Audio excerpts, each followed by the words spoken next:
CM flying की team ने बल्लभगढ़ के ऊंचा गांव में बीड़ी सिगरेट तंबाकू गुटखा और भांग बेचने वाले गोदाम पर छापेमारी की। पुलिस को यहां से कई आपत्तिजनक सामान भी मिला, जिसे गोदाम मालिक धड़ल्ले से बेच रहा था। दिखाई दे रहा यह नज़ारा बल्लभगढ़ में ऊंचा गांव स्थित एक गोदाम का है, जहां मुख्यमंत्री उड़न दस्ते ने छापामारी की। टीम को सूचना मिली कि यहां प्रतिबंधित सामान बेचा जा रहा है। पुलिस टीम ने जांच की तो यहां काफी सामान आपत्तिजनक मिला। मुख्यमंत्री उड़न दस्ते के डीएसपी राजेश चेची ने बताया कि हरियाणा में खाने वाला तंबाकू बैन है, लेकिन यहाँ यह सारा सामान बेचा जा रहा था। उन्होंने कहा कि भांग व कई अन्य ऐसे सामान जिन्हें आपत्तिजनक कहा जा सका है, उनकी बिक्री यहाँ हो रही थी। उन्होंने बताया कि रिहायशी क्षेत्र में इस तरह के कारोबार करना गैर कानूनी है। अगर इस तरह की कोई भी संदिग्ध गतिविधियां मिले तो इसकी सूचना मुख्यमंत्री उड़न दस्ते को कोई भी व्यक्ति दे सकता है। सूचना देने वाले का नाम गुप्त ही रखा। इन्फॉर्मेशन ये थी कि तब जैसे तंबाकू प्रोडक्ट्स जो हैं हरियाणा में बैन है, तो सिर्फ इस तंबाकू प्रोडक्ट्स के ऊपर रेड की गई थी, पर इसमें बहुत सारी आपत्तिजनक मटेरियल मिले हैं। जैसे कुछ सिगरेट्स हैं, इंपोर्टेड सिगरेट्स भी हैं, तंबाकू प्रोडक्ट्स हैं, एक भांग की गोली, वो है तो औषधि का पैकेट तो वो, पर उसमें इंग्रेडिएंट्स जब पड़े गए तो उसमें बीच में भांग भी ऐड है।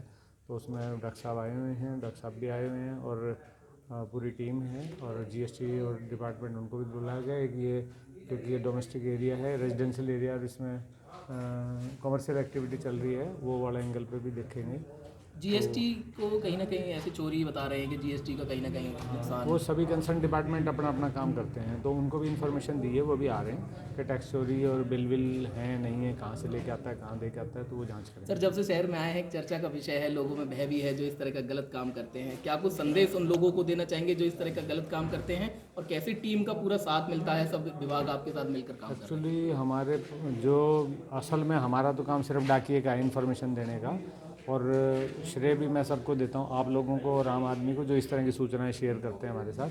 और बाकी डॉक्टर साहब की टीम है, जैसे वो फूड सेफ्टी ऑफिसर्स हैं, डॉक्टर हैं, डॉक्टर साहब हैं जो कोटपा के लिए वो सारे डिस्ट्रिक्ट को देखते हैं, तो वो काम तो फिर वही करते हैं जी, और क्रेडिट भी उन्हीं को जाना उनको चाहिए। क्या मैसेज देना चाहेंगे जो गलत काम करते हैं? अभी भी भय तो है ही, लेकिन एक मैं ऐसा तो सिंपल सी बात एक कहता हूँ साहब कि कर्म की सज़ा निश्चित रूप से मिलेगी। हम थोड़े से लोभ में गलत कामों में इन्वॉल्व होके और ये नशे की चीज़ें इस तरह से बेच रहे हैं ना, वो किसी का घर बर्बाद कर रहे हो, तो आपको देर सवेर निश्चित रूप से फल मिलेगा।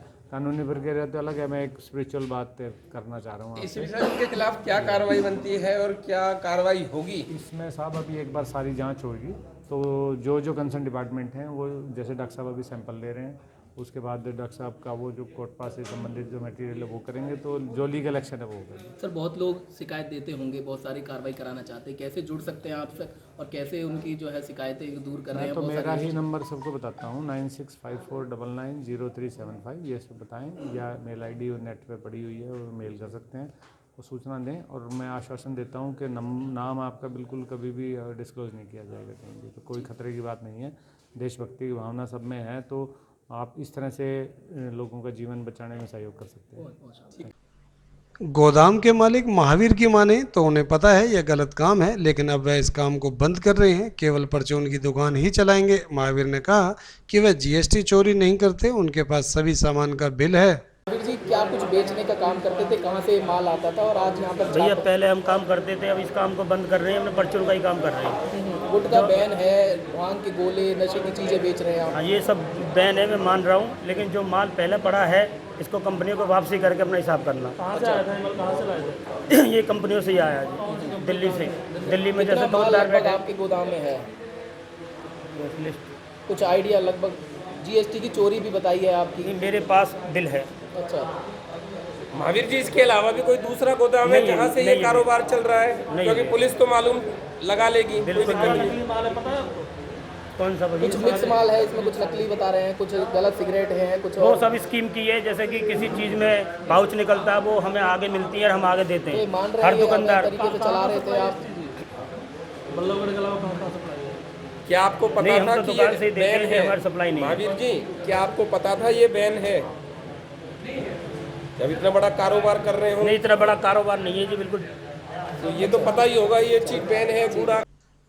जिला खाद्य सुरक्षा अधिकारी डॉक्टर सचिन शर्मा की माने तो उन्हें गुप्त सूचना के आधार पर पता लगा कि यहाँ ऊंचा गांव में प्रतिबंधित सामान बेचा जा रहा है। अब वह यहाँ जांच करने पहुंचे हैं, मामले की जांच की जा रही है, उसी हिसाब से कार्रवाई भी की जाएगी। आज सीएम फ्लाइंग की सूचना के आधार पर हम ऊंचा गांव में एक प्रीमाइसिस रेजिडेंशियल एरिया में यहाँ पर पहुँचे हैं। यहाँ इंस्पेक्शन करने पर तंबाकू और जो कि हरियाणा में लगभग पिछले 3 या 4 साल से बैन चल रहा है, उसकी काफ़ी बड़ी मात्रा में यहाँ पर तंबाकू मिला है और पान मसाला भी हमें यहाँ पे बरामद हुआ, जिसकी सैम्पलिंग हम कर रहे हैं अभी। अच्छा, इसको कुछ नष्ट करेंगे या क्या कुछ जो कार्रवाई होगी? देखो, ये हम फूड सेफ्टी के अंडर सिर्फ पान मसाला है जिसके हम सैंपल लेंगे, और जो पान मसाला हमें यहाँ से बरामद हुआ उस पर FSSAI का लाइसेंस नंबर भी है, उनका बिल भी है, तो इसको नष्ट तो हम फिलहाल नहीं कर पाएंगे क्योंकि ये लैब में भेजेंगे। और जो तंबाकू से रिलेटेड जितने भी यहाँ पे प्रोडक्ट मिले उसके लिए कोटपा जो सिविल सर्जन के अंडर आते हैं, वो कोटपा एक्ट, कुछ नशीली कुछ गोले भांग कुछ इस तरह की चीज़ें भी वो उसके लिए अलग अलग डिपार्टमेंट लोगों को सीएम फ्लाइंग ने ऑलरेडी सूचना दे दी है। वो अपने हिसाब से जिस तरह का भी कार्रवाई बनेगी सब अपने अपने हिसाब से कार्रवाई करेंगे।